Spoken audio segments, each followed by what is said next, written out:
Welcome, everybody. We're going to try to start right at 5:30. We have some folks who are joining us from the East Coast and beyond, and we want to make sure that we don't go past their bedtime. My bedtime's like 8:30 these days. So let me introduce myself. My name is Dave Peattie. I'm the board president of Publishing Professionals Network. I'm joined tonight by a fellow board member, Becky Morgan. I'll let her introduce herself, but let me talk about PPN first. So Publishing Professionals Network is an all-volunteer nonprofit, and we are devoted to basically celebrating excellence in bookmaking, but also to support the bookmaking community and to support each other. And one of the ways that we do that is we have these professional development sessions, and they kind of vary in how they work, right? Sometimes we'll bring in a professional. We had that when we had a session on the end of Type 1 fonts. We had someone from Adobe, and then sometimes we have roundtable discussions. Sometimes it's really kind of a free-for-all. Neither Becky nor I pretend to be experts at Adobe Acrobat, but we use it a fair amount. And so we thought we would share some of the things that we've learned over the years. But we also are hoping that you as a community might be interested in sharing some of the things that you've learned if there's something that we don't cover. This was originally meant to be a pretty small gathering, but has a great response. A greater response than our Zoom account has capacity for, but my guess is that a lot of people will be watching this on video. This is being recorded. A lot of the things, links and things that we'll be sharing in the chat, we will also be sharing in the description on the video once it's uploaded. So here's the basic premise to tonight's evening. Becky is going to talk a little bit about do's and don'ts around sort of the basics of how you mark up a proof in Acrobat. I'll talk a little bit about the difference between Acrobat and Acrobat Reader, the Pro version versus the Reader version, the free Reader version. I'll talk a little bit about Acrobat and how it interacts with InDesign.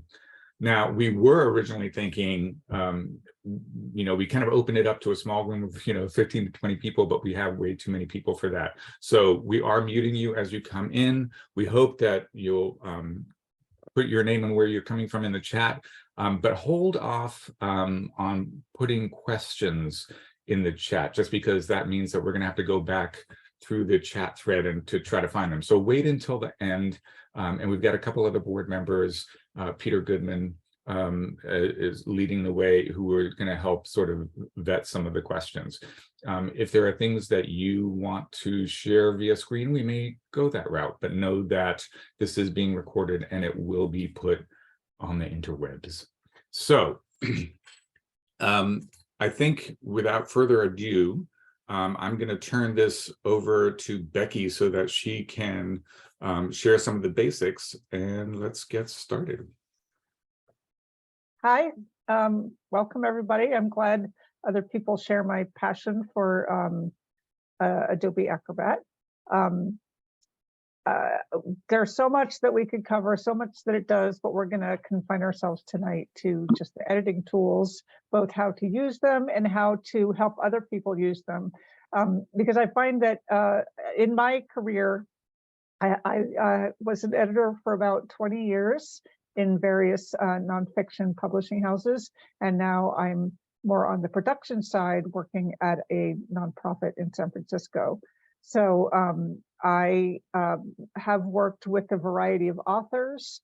When they're marking up their PDFs, I've then had to work with, or I've been privileged to work with production people to help translate the edits that authors put in PDFs, into what should the production person do, what are the edits that should be made to the final PDF. And it can seem very, very easy once you're used to the tools, but if for the uninitiated, it can be very puzzling.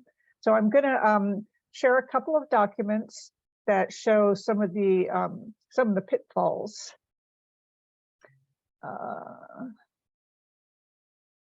Here's a document that I probably shouldn't be sharing. It's from my work. And it's how you'll get edits back from an author. They rely almost entirely on the sticky note, and it's very vague. Add line break. Well, it could be this line break. It could be really anywhere. Add this bit of text. Where should they add it? Where should you add it? Change this to 26. Is it this 25 you're changing? Is it the 54? Is it this 25%? What does that 25 mean? And then also here in a figure, what color should be changed to brown? Who knows? Now, so it's really up to the editor or the production person to sort of interpret or go back and ask, what is this? Is this what you mean? I tried to do what you meant. Could you tell me if that's right? So it can be very tricky. Then here is the same document with more appropriate, more helpful and specific edits. You use the pencil tool here to mark a line break as you would if you were proofing a hard doc. You add the text right where it's meant to be. You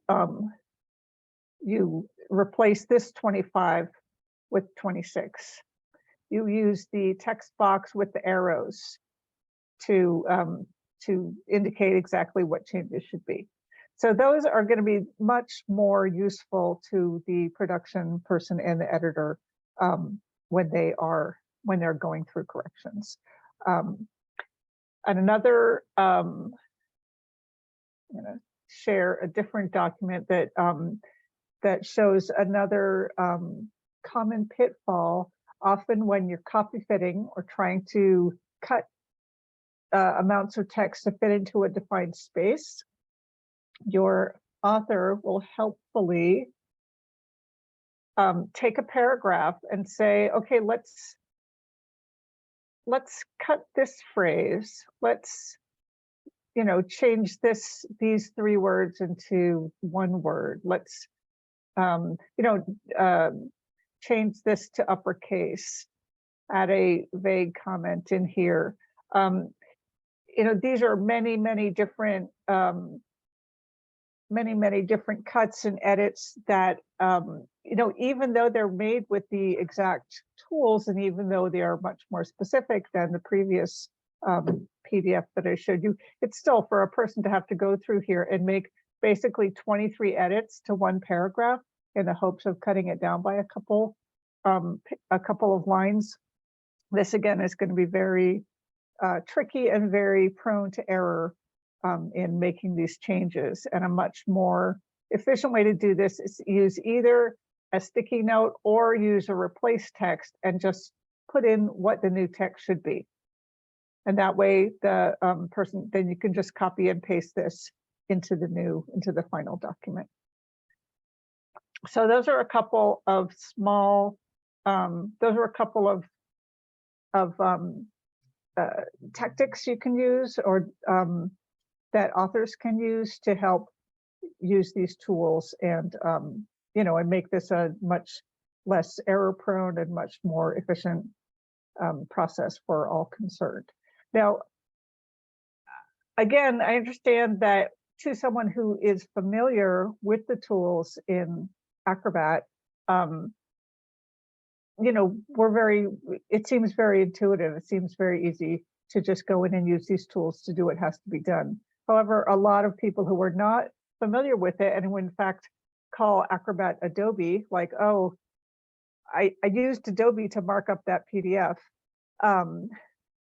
It's as if somebody says, well, okay, you get into the cockpit of this small plane, and all the tools and all the controls are marked, so it should be very easy for you to land this plane on this runway. But it really, if you're not familiar with the tools, then it's going to be very difficult for somebody to figure out what they need to do, how to use the tools. So I have made a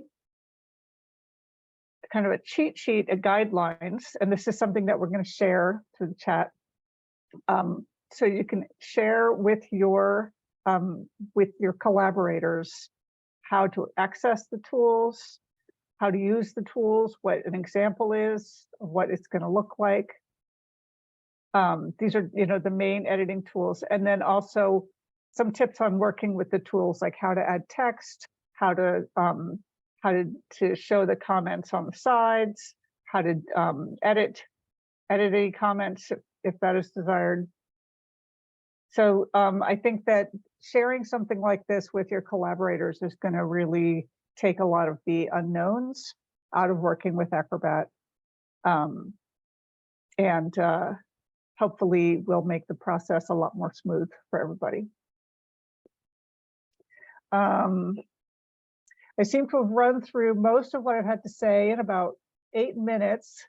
So listen, there's nothing wrong with that. I'm very happy. This is in our professional development series. This is supposed to be one of our quick and dirty. So a real, just sort of a mini professional development session. So I think that's perfect.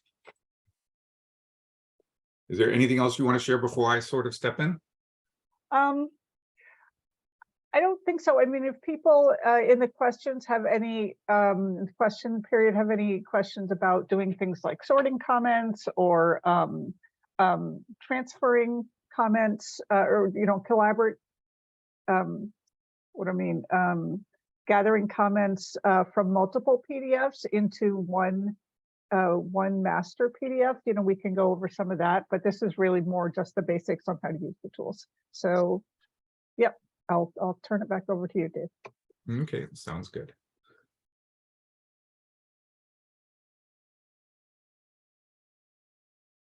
Thank you for bearing with me as I go through the Zoom session. So I'd like to share a couple of things. One is a document that I created that I send off to some of my collaborators. So this is one often that we will send to authors, giving them an idea of different ways that you can mark it up. And I think this could pair nicely with the document that Becky is sharing, because I don't go into the tools here. This is really just showing what it might look like and how you can use tools and why maybe some of the methods are preferred over another one. It's really just an example quick sheet. So it doesn't go into a long tutorial. And usually what I'll do is I'll link to somebody's brief video tutorial if there's an author who has any questions. I'm also really encouraging the author that if they're working on an entire book and they're marking it up and they're not sure about how to do something, please, after the first 5 to 10 pages, send it to me so that I can give you feedback on it. I think that kind of communication is really important. I think some of you also are going to be dealing with teams within your own company or within a company structure. And obviously the kind of systems that you set up are going to be much more specific and detailed to the kind of content that you have. So this might be a little bit too vague, a little bit too generic for that. So, but as I said, I will go ahead and add this into the, both I'll add it to the chat, but it will also add it to the email that goes out to everyone who registered for this, and we'll put it in the description of the video, a link to it as well.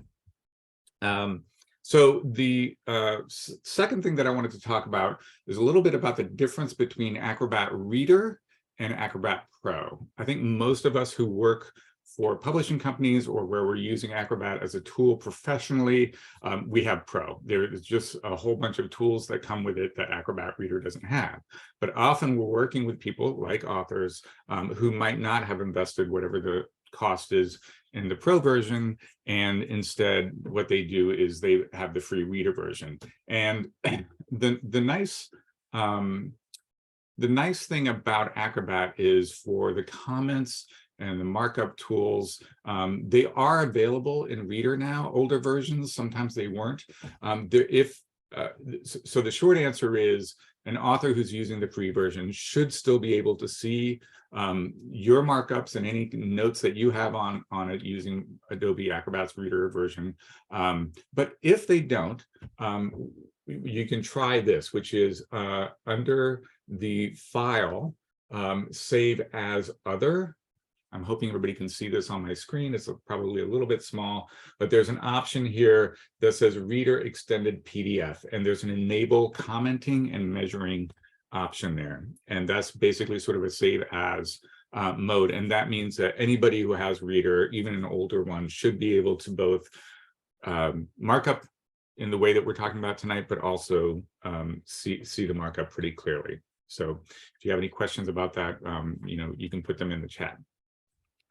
The other thing that I want to talk briefly about tonight, and I'm not going to go in too much detail here because there are videos about this, but that is Acrobat's interaction with Adobe InDesign. Basically, this is a feature in InDesign where you can import comments into the InDesign document that created that PDF and interact with that. And I can show you that briefly. I do want to keep this basic because I think on some level, tonight's Zoom session is really for editors, but I think it is important for editors to understand how it can be used in production and why some markup techniques might be better than others if you're using that workflow. I want to preface this by saying that I think this workflow can be really difficult. I think maybe if you're in a really close, sort of tight-knit, closed environment of a company that really knows what it's doing, it might work. But Adobe InCopy is probably a better way to go. But when you get something back from an author, and if they've done it as you've sort of asked them to, this could work out really well. I've used it with mixed results, so I'm sort of a little bit hesitant to spend too much time on this. So let me switch over to InDesign. So this is a document. It's a references section of a scholarly book, and basically we exported a PDF from this document. We sent it off, and we get it back. Now, this isn't actually something that I sent off, but the PDF here is one that I created, and it's very simple in terms of the layout, in terms of the markup of what I've done. Becky didn't really talk about this, but the way that you access all of these tools up at the top is that you have to basically be in the comments mode. Being in the comments mode will bring up on the right-hand side the list of all the comments and markups that have been made. Some people struggle at first trying to figure out where to find the comments. So for instance, if I close it, this is the way it might come to you and you're like, where are the markup? And, I don't see it. But down here, there are actually several ways that you can access it. But the comments tab here on the right-hand side, if you click on that, it'll bring up that list of all the comments. And then you can see what they are. So I put in basically 5 different types of comments here. One is I use the highlighter tool and I put in a comment that says move down a line. I used another, the strikeout tool, which is here up at the top. Strike through to delete the letters SON from Aronson. And then I changed the title of this from decline to end. So that was the replace tool. And then I used the insert tool to insert an O in somebody's name. And then down at the very bottom, I used the comment, the little sticky note, which we often say, please don't, but I wanted to show how it appears when you import it into InDesign, just with a note saying that this should begin on page 351. So pretty straightforward. There's nothing really that complicated here. So I'll go back into my Zoom document and my InDesign document, and we have the ability under File, we have Import PDF Comments. And once that happens, it brings up a little screen, and now I have to go find it. I have to remember where I put it first. Let me just do a quick save as. Okay.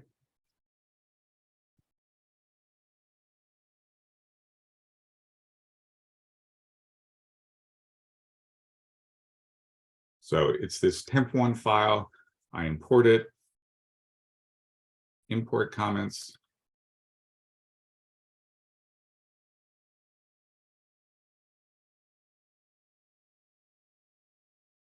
and close my chat menu because it's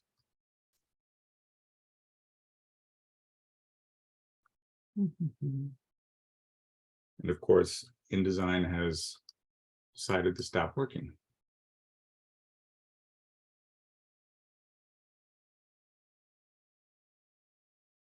Fortunately, we'll edit this out in post-production. Okay, I'm try to cancel. At least we'll put in some, you know, some amusing music. Exactly. Jeopardy tune to go along with it. Yeah.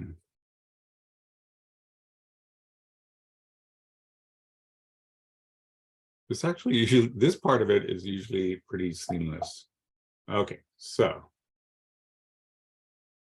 over here on the left-hand side, I don't know why it took so long. It does, that's unusual. It doesn't usually take that long, even for a long book document is relatively quick. So I'm going to pretend that that was just sort of a temporary flaw on my system here. But as you can see, those comments that we viewed before are all listed here. And if we go to this very first one, where we've got Aronson, and it's to delete it,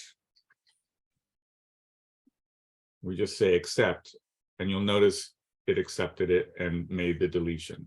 If we go there to the next one, which is the letter O inserted, and we accept it, it'll insert it. And same thing if we go to the end, changing the word decline to the word end, insert it, works great. Now, what doesn't happen is I had sort of generic instructions under references to basically move this down a line. Well, Acrobat as a PDF function doesn't have the ability to move that kind of stuff around in the way that within InDesign. So really, this is a question of my going in, moving it down a line, and then I can click on the resolve button, which just would indicate with a little check mark that yes, this has happened. So really, it's more of a record keeping component. Same thing with that little tag that I had at the bottom of page 1 to say should begin at page 351. I make the change, and then I would just mark it as resolved. You then have the ability, you could have multiple PDFs of the same document with different comments coming in. You could load them all in together and would kind of merge them. And if you wanted to kind of go through one at a time, there are all these different filters that you can do. You can filter by the PDF reviewer. You can do it by the PDF file. Lots of different ways to do it. As I said, I don't want to get too wrapped up in this feature because that's not what tonight's Zoom session is about. But I think it's important for people who are using Acrobat to understand that if this is a workflow that they want to pursue, this might be something that might affect how they do markup. So we could just clear.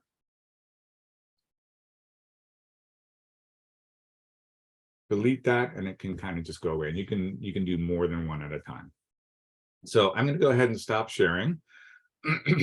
And I will put in the chat when I get a chance, the document that I shared before, which was that one little option there. So going through and trying to see if there are any questions come up.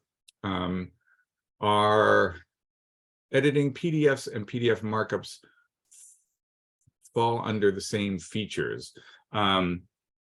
No, this is actually, I'm really glad that someone raised this question.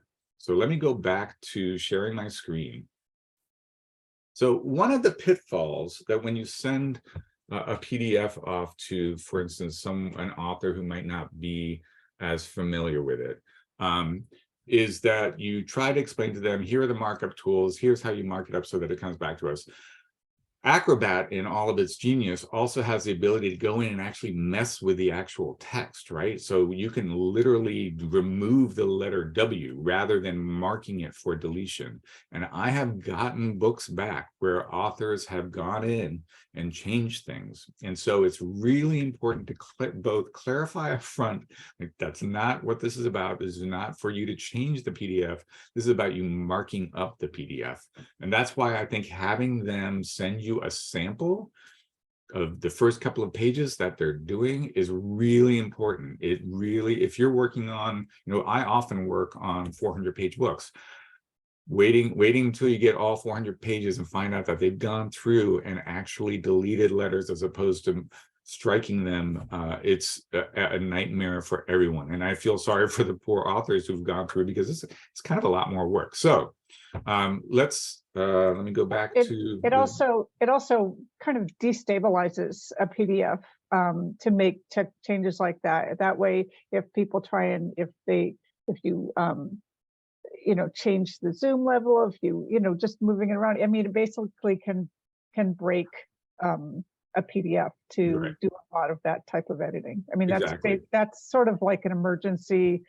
This is about to go to press. We need to add an A in here to fix this person's name. We can do that, but it's extremely, you needed to do it extremely sparingly.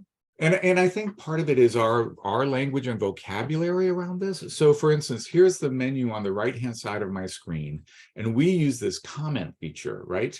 So the comment feature is great, but then up here is this edit PDF. Well, heck, that's what they're doing, right? They're editing, they're proofing, they're marking, so you can see why they might go to the edit PDF function, which allows them to suddenly go through and start, here are boxes of things, and I want to get rid of the word William, delete, done. It's done. And of course, that's absolutely not what you want them to do. So having that communication, I think, is really, really important. So I just want to say, Ram, thank you for asking that question, because I think that's a really important thing to get across.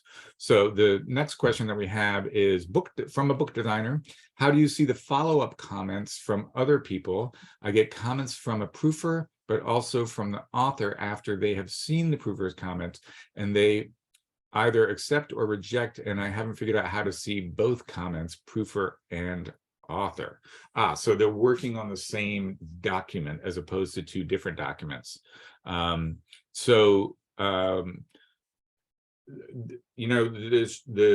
short answer is, let's go back into this document. You might want to give them guidelines, such as if they are both responding to the same one, rather than, for instance, whoever has it second has the ability to go in and just delete this comment, the highlight on the saying let's move references down because they don't agree with it or whatever. And what you really want them to do is to have a conversation, either hit a reply and say, no, I don't want to do that. Or what they might want to do is set the status and say, rejected, which is their, sort of a thumbs down saying, I do not approve of this. So I think it's really one of those situations where you want to get your systems in line. So that's really, I think, my answer to that. You can also filter, as Becky said, in a number of different ways, including the comments by, and in this case, I'm the only one who's reviewed it. But if there are other ones, and that way, if you want to sort of see what just the proofreader did after the author looked at it, or vice versa, you can kind of highlight and apply that situation. Someone pointed out something about something to the effect that if the author only has Acrobat Reader, they can't edit, and by edit, meaning mess it up. And that's actually true. So there's an advantage there of just using the Reader version, because I think I have Reader on my computer. So this is Reader, and this is looking at that same document, but from within Reader. And close it, and you'll note there is an edit PDF feature. So it could be that on my computer, because it knows that I have the full-on version that it's allowing me to do that. So the short answer is I don't know, but I do think that you're right. So does clicking on restrict editing under edit PDF, what does it do under edit PDF? I honestly don't know. Becky, do you know anything about that? Yeah, I don't know, but there are ways that you can certainly lock parts of a PDF. Although I'm a little hard pressed to demonstrate it, but I mean, there may be parts that you can, when you're creating the PDF, you can lock part of the text. If you click on the tools tab and you type in restrict, and go and click on the restrict button, I think basically it's where you're adding a password to prevent anyone from messing with your document, which is not, that might be something that you might want to do. I believe, let's just try doing this here. It's a weak password, but we don't care. Okay, so I believe that this will still allow us to comment, to comment, just not to edit. Let's see if that's the case.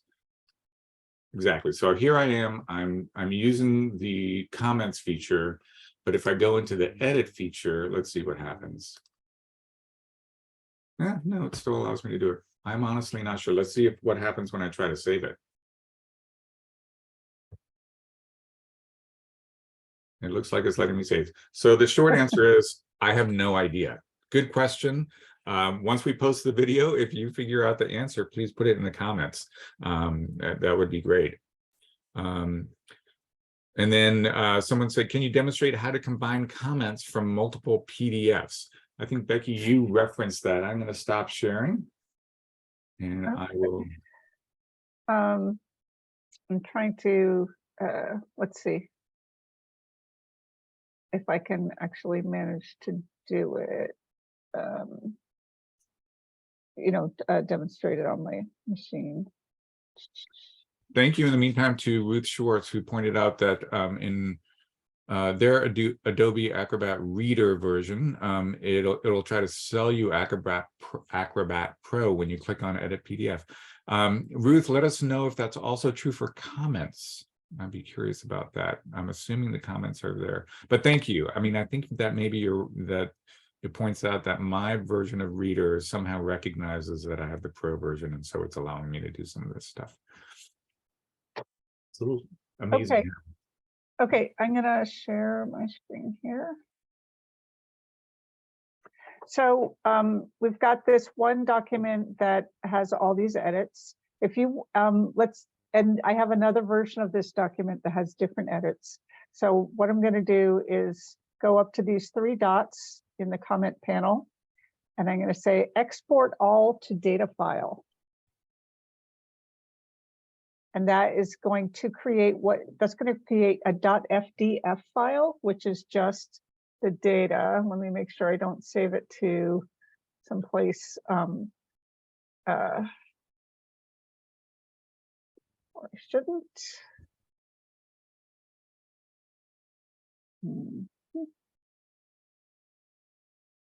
Okay, so then I've got all the comments in here saved. And then I go to this other version of the document and I say, import data file. You probably don't see the screen, hang on. I haven't learned the trick of changing documents while I'm sharing. So then you say, if you want to import the other versions comments into this one, you say you say import data file. And then you're going to go to the FDF file. I'm sure it's here somewhere. Where is it? Okay. And in your type, it's going to be called an Adobe Forms document. And it's going to say it's a different version. That's fine. And look, all of these comments are now added. So you've got this one overall comment that I put in there, and then you've also got all of the other comments. Now it's a little confusing. It's just you're not getting the full effect because these comments are all from me. But just with those two different commands here under this menu, that's the way to combine comments. And then if you have comments from, let's say, I don't know, 5 different people, you can filter by reviewer. So you can deal with one person's comments at the same time, all the different types of comments, things like that. So that helps you consolidate and deal with it all at once. I mean, you do run into the possibility of having conflicting comments, but if that's going to highlight a conflict in the various reviewers' opinions, then you want to have that you want to have that out on the table in the first place, or anyways. So I hope that was clear. That was consolidating in Acrobat. That wasn't the last one that I showed, wasn't using InDesign. Okay, whoops, sorry, George, I just pinned you by accident. My apologies. At this point, we've spent about a half an hour going over our basic knowledge of Acrobat Markup. And so if you are interested in sharing something or want to ask a question, feel free to raise your hand using the, oh gosh, it's always different on whoever the host is, but in your reactions mode. And I'm happy to let you kind of step in. Okay, there we go.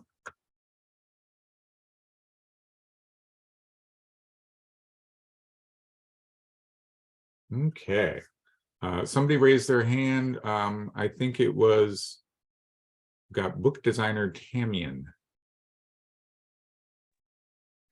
Yeah. Hi. I was just curious if there was a way to combine comments from multiple people into InDesign. I'm a book designer, so I bring all that stuff into. I'm just learning how to do that now because it's, I guess, a new feature or semi-new. But if there's more than one person commenting on this, is it possible to import all of that information into InDesign and be able to see various comments in InDesign? Yeah, in fact, that's what'll happen. So if there's you can do it a couple ways. So if there is a one PDF with multiple commenters, when you import it, all of those comments will be imported. And if you want to just restrict it to one commenter, you can filter it from within InDesign and filter it out that way. You can also import multiple PDFs, assuming that they're the same PDF that is reflected into InDesign. Now, I have no idea, by the way, what happens if you end up sort of potentially breaking it. If you, for instance, have a PDF that you've created and then you've since edited InDesign and pages reflow or whatever, and then you try to import a PDF, my guess is it goes kablooey, but I have not tested that. Anyway, but you can import multiple PDFs. And can you show an example of how you import multiple PDFs? Sure. Yeah, absolutely. I'd love that. Thank you. Hold on a second. Okay. So from within InDesign, and I hope it doesn't take as long, I'm going to go ahead and select all of these. I think there's a way to delete all of them at once, but I'm not sure how to do it off the top of my head. So I'm going to just delete these so we start from a clean slate. I guess I could have just reverted, huh?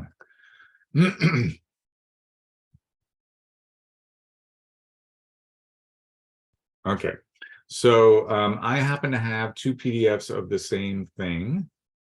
I'll close this one and open them both. So we have temp 2, which is this, and then we also have temp 1. So temp 1 is the one that had those comments. I'm going to add a second comment on this other one. We will strike out an entire entry. How's that?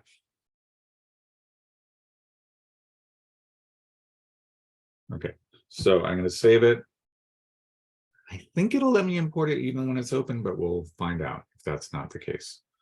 So from the PDF comments palette, I can import PDF comments.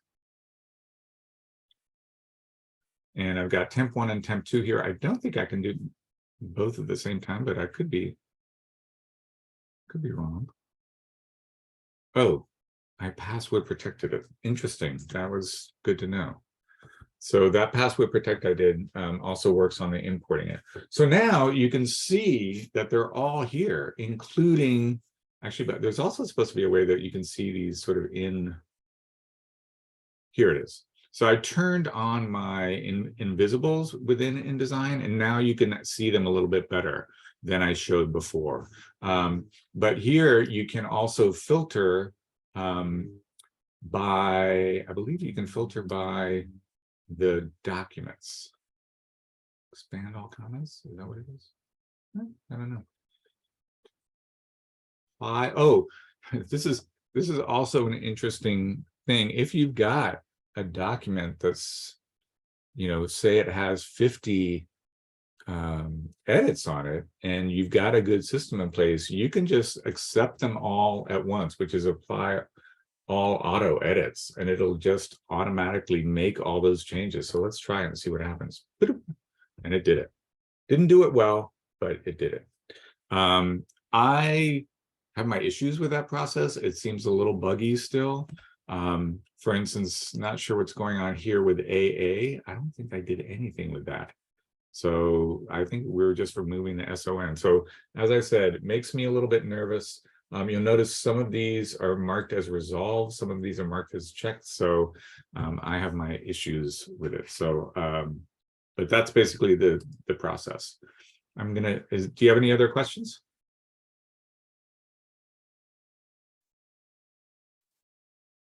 Do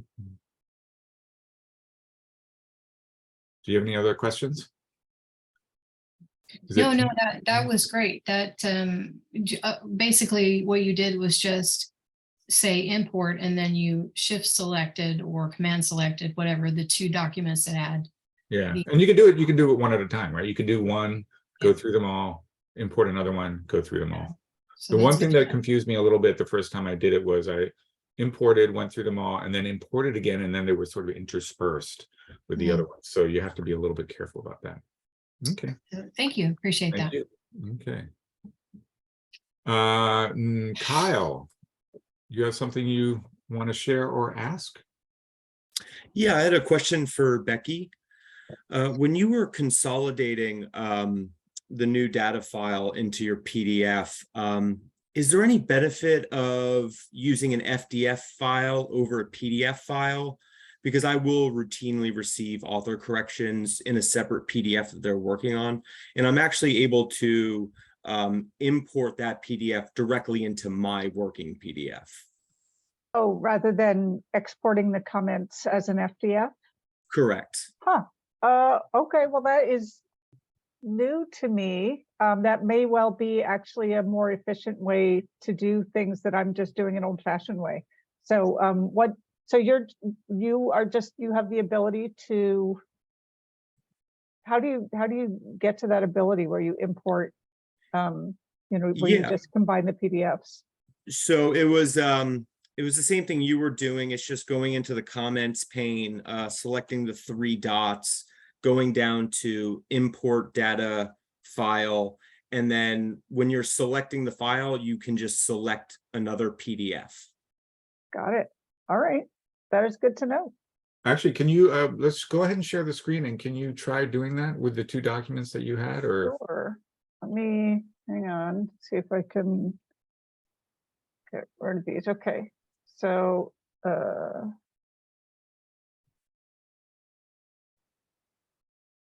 so I've taken, so this was the document that I imported comments to, and I just undid it. So now it hasn't got the, new comments in. So import data file, and I just want to do this. And it worked. Amazing. All right, FDFs are dead to me. This is great. This is what I love about these. This is an opportunity where we get to learn. As we started, Becky and I don't pretend to be professional experts. We just have been using it, and we learn every day. And this is one of those days. So this is great. Thank you, Kyle. Somebody asked, do you ever edit in Word with comments or Google Docs? If that is what the author wants, do you prefer Acrobat? And that's a good point. You know, one of the things that we should clarify is that we use Acrobat after whatever content you're working with has gone into some kind of production basis beyond Word. So for instance, in InDesign, in Affinity, in Quark, and then you create a PDF from it, and then people mark up that PDF. I've also know that some people do that even with websites. They'll make a PDF from a website. So if they have a team that's working on it, and they'll go in and mark it up that way. I don't think you can do any kind of importing thing like that, but that's a good point. I think Google Docs and Word tend to be in the copy editing stage before it goes into production. But different organizations and people are going to have different workflows. So it's all about you assessing your own workflow as to what makes the most sense. So does anybody, I don't see any other hands raised, so I think what I'm going to do is wind it down. Thank you to everyone who asked questions, people who shared their insights. Kyle, thank you so much for that. This is what Publishing Professionals Network is all about us supporting each other. So thank you for coming. I hope you'll check out pubpronetwork.org. I shared in the chat the document that I have. We'll go ahead and send a link to the documents that we've been talking about. I'll also send a link to a much more detailed video on how to use that import feature, because as I said, I was only covering very cursory introduction to it, really just sort of as an introduction to folks. And Becky's added her Acrobat text editing tools PDF, which I think partners really nicely with the one that I uploaded earlier. So we'll send those links in an email to anyone who's registered. Once we get the video up, we'll also post links in the description. It usually takes me at least a couple of days to get that video going. Not that I'm doing brilliant work, I'm just trying to squeeze it in with my day job. So thank you all so much. Thank you, Becky, so much. I reached out to her a while ago saying, do you want to do this? And she said yes right away. So I really appreciate that. I'm going to stay on for a little while longer. I'm going to stop recording.